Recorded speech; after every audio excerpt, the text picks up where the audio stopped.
عنه أن رسول الله صلى الله عليه وسلم قال يوم خيبر: لأعطين هذه الراية رجلا يحب الله ورسوله يفتح الله على يديه.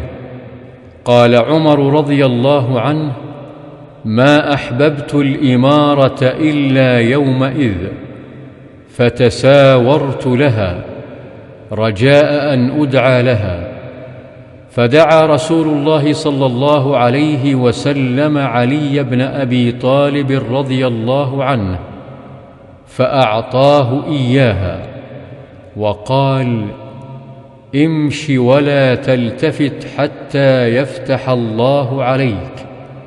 فسار علي شيئا ثم وقف ولم يلتفت، فصرخ: يا رسول الله، على ماذا أقاتل الناس؟